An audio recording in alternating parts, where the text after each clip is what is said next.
Well, good morning again, YouTubers. You all in this video, this series of blacksmithing, I've showed this stuff before on YouTube, but I'm going to show it again. To be a blacksmith and be more than just somebody that can shape something, you absolutely have to learn to weld, okay? Welding is one of the things that some blacksmiths just never learn how to do for some reason or another. They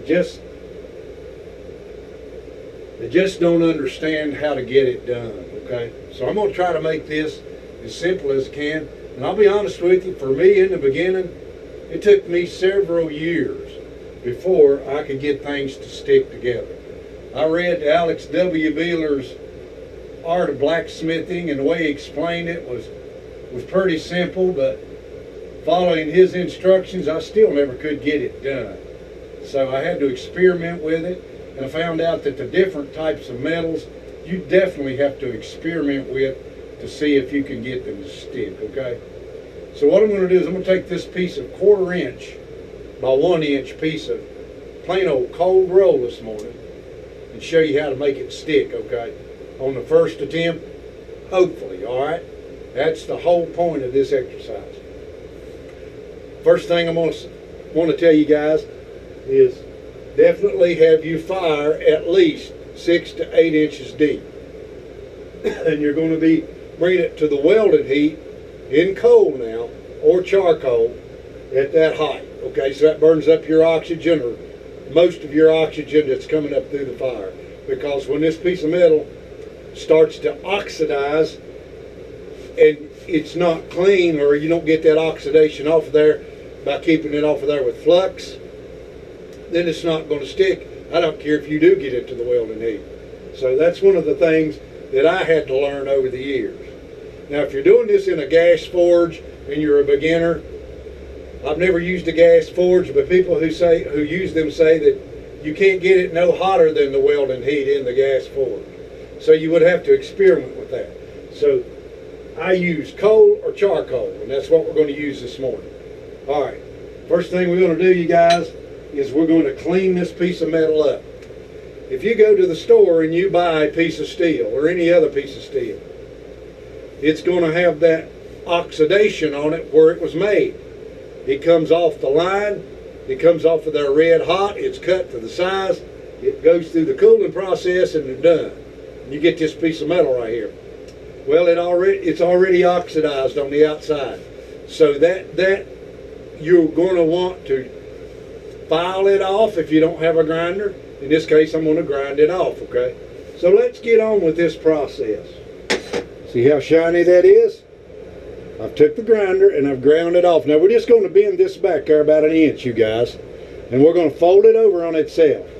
Now a lot of the instruction that you see for beginners is just take a round bar, and I think I showed this in the last video I did about it.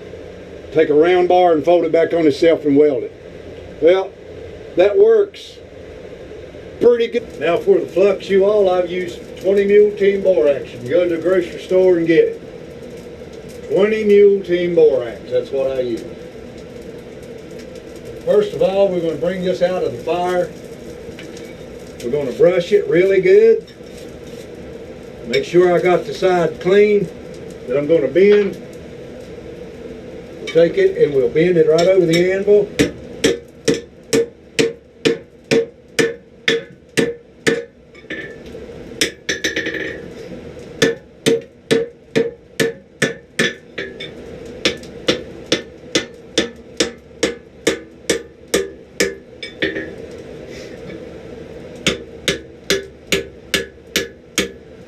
3/8 of an inch thick, you guys.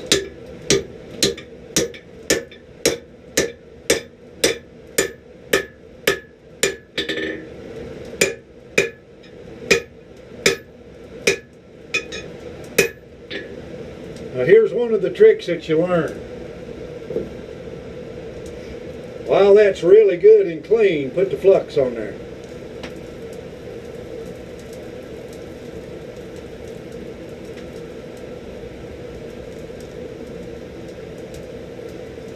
It's Got water in it so you'll see it boiling up, okay? Don't get in no hurry right here, you guys.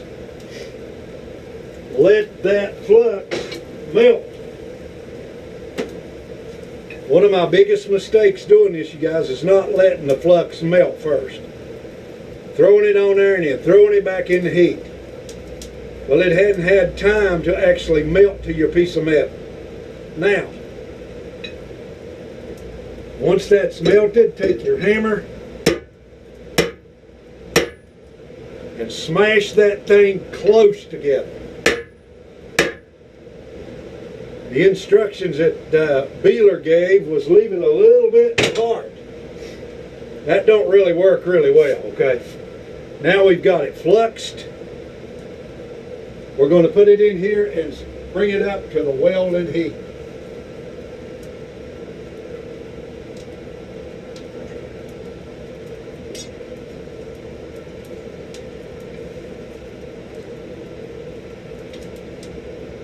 Right at the top of the fire, okay?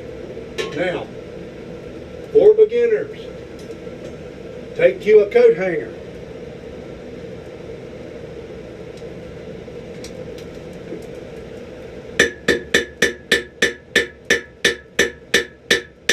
Thin it out on the end. And in about 2 or 3 minutes, start sticking it on your piece of metal that you're trying to weld, okay? When this coat hanger sticks to that piece of metal, and you have to pull it loose, it's at the welding heat. Go at least 2 to 3 more minutes before you yank it out of the fire and hit it, okay? Because if you don't, it will just be at the welding heat on the outside, but not the center of the project that you're working on. That's one of the mistakes that you make. Now for this low carbon steel right here, you all, I will just watch for the fireworks show to start, okay? And that's what we'll see here just in a few seconds. We will see the fireworks show, and I think I'm just going to take the big hammer to do that with.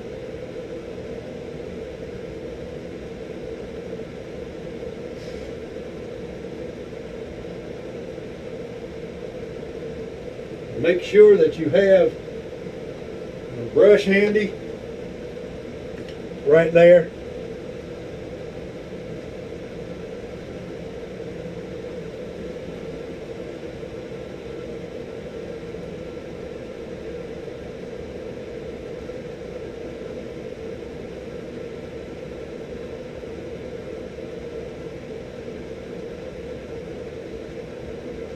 All right, here comes the fireworks show. Now it's at the welding heat. Hit it. That should have stuck it. Hit it again.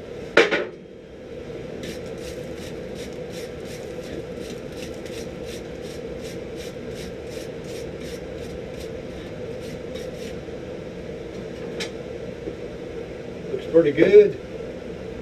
Let's go back and let's flux it again. That's hot enough, you guys, to pull that flux right on where it needs to go.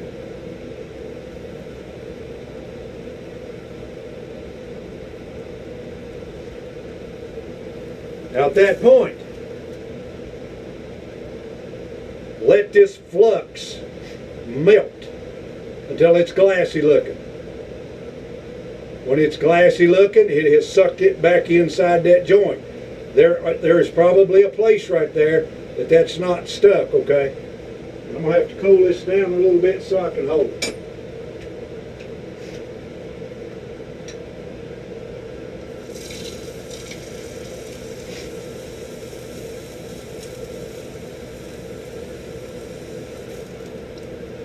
Now we're going to go right back into the fire.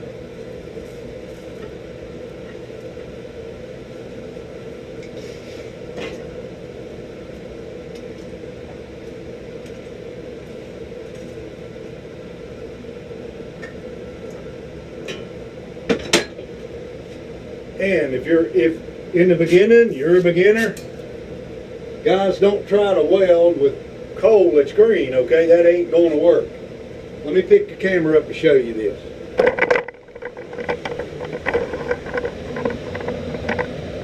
You don't see any smoke coming off that fire right there, guys. Now this fire of mine is only about 4 inches deep right at the present time, but I'm not a beginner, okay? You can see all the garbage back there in the back. I hope you can see it. You don't want any kind of trash in the bottom of your fire because it's going to blow it up on the joint you're trying to weld. So in just a minute or two, that will come back to the welding heat.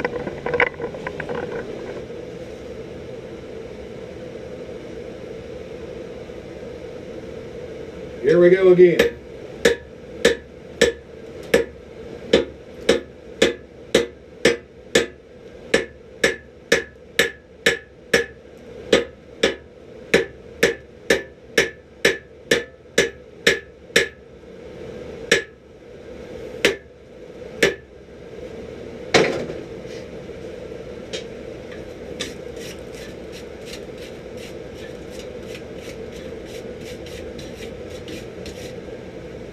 Should be stuck, you all, but let's do one more flux on this.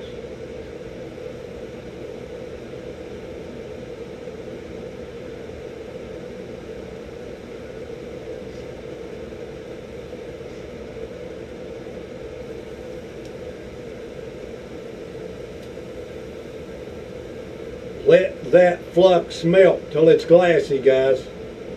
If it's not glassy, you ain't got it hot enough. Hope you all can see this in this light. When it turns glassy looking, then you can stick it back in your fire. Now you guys, one of the things that you want to learn how to do is when you're working on a joint that you've welded, I don't care what it is, you're always wanting that, when you're working on that joint, you're going to want that to be right at the welding heat when you work on it. Because I don't care how strong you think that is, you can break a weld apart sometimes, okay? There ain't no ifs, ands, or buts about it. I used to test that stuff for arc welders over where I worked. They would take an arc welder and they would weld two pieces of metal together. Well, you could take a sledgehammer and you could break that stuff apart. That stuff can fail, okay? So that's what we don't want to happen.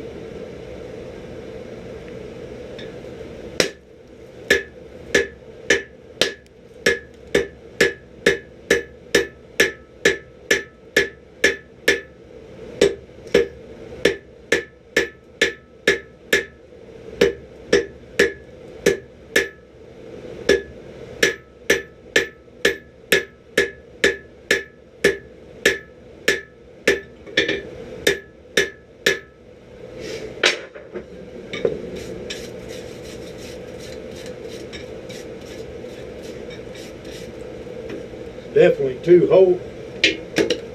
too hot to hold, you all.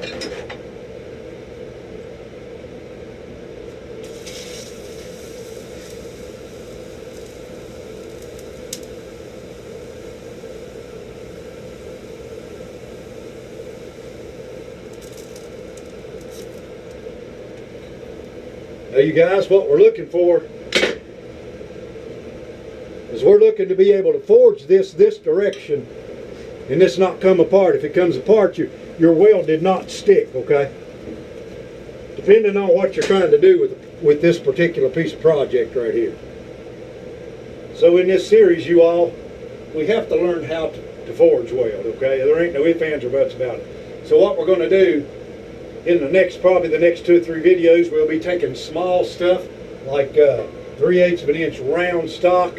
We will be joining those pieces together, separated from one another, and joining them together. Okay? We will be doing some twists and welding them up, things of that nature.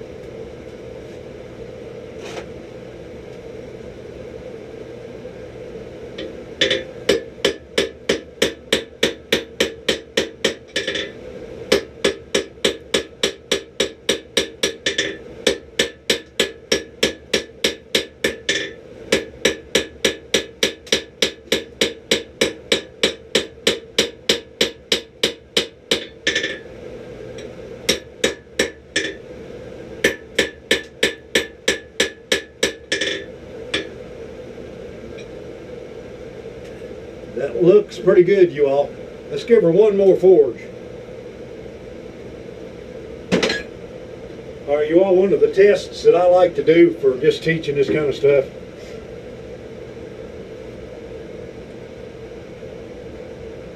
is to punch a hole in it, okay, right in that weld.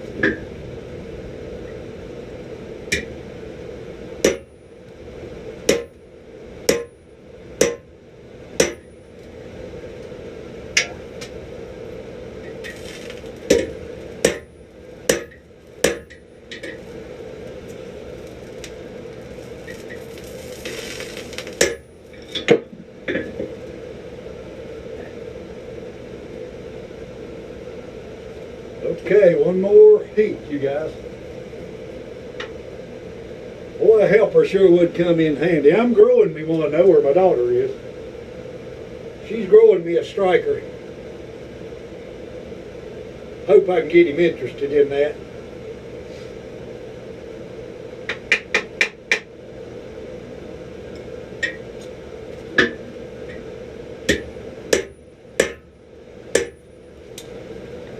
Over, guys, and let's see if we can punch it out the other side.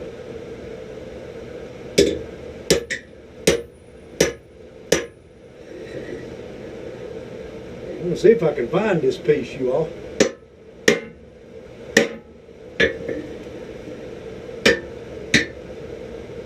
Still ain't knocked it out yet.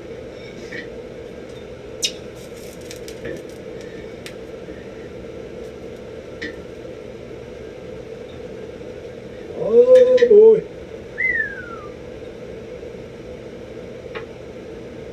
That's what happens when you don't hit that slug dead center on the back, you guys.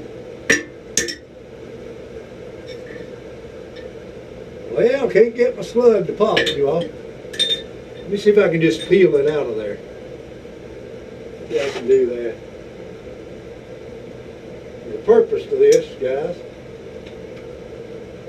is this exercise right here. You all know that's really, really small right there. One of the reasons I punched that out of the center of that weld is to see if that come apart. But that is welded, you guys. I can put it over here on the anvil, which I'm fixing to do.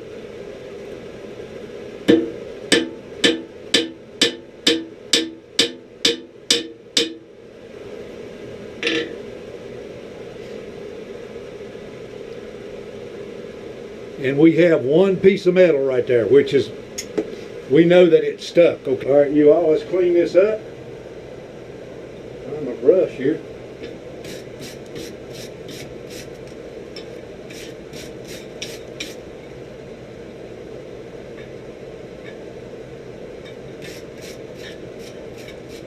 Obviously, you all can't see through that right there, guys. But there is no crack. When you look through that hole, I wish there was a way to show you guys that. When you look through that hole, you see no crack in that, okay? So what I'm going to do is I'm going to heat it up one more time. I'm going to take the flatter and flatten that out.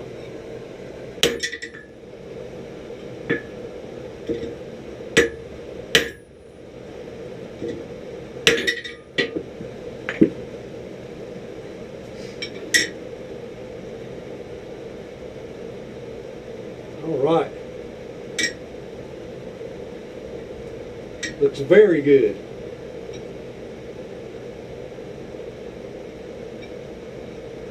So now what I'll do, you guys, is I'll take a grinder and I'll grind the sides of it up and we'll take a look at it that way. Now when you do these things like this, you all, when I fold that back over on itself and I start to hammer, one of the things that you have to learn how to do, I see a little hairline crack right just in one of them spaces right there. Now, the reason that happened is because the metal spread while I was forging on it. After I hit it a couple of times, it shifted, okay? If it shifts over the side, that ain't going to stick right, okay? So what you want to do is when you fold it back on itself and you get everything exactly the way you want it, you hit it, you stick it, you go back and you do it again that way, and then that spreads will still be stuck. because it's going to spread just a little bit when you hit it, especially when you hit it with a big hammer like I hit it, okay? But that looks pretty good.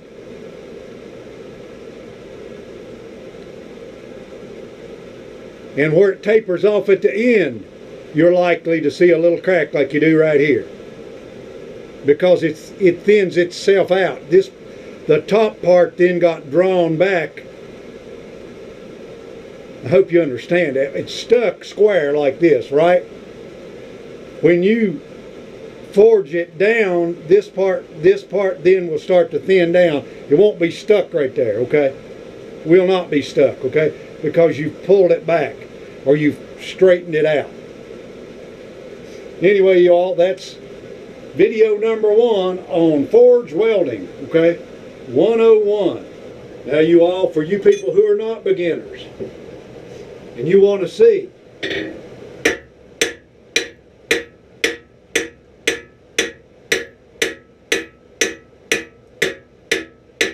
whether or not that's stuck or not.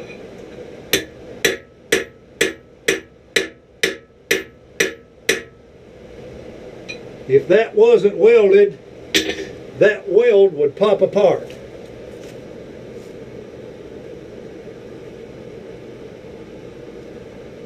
See what I'm saying? See how I distorted that right there?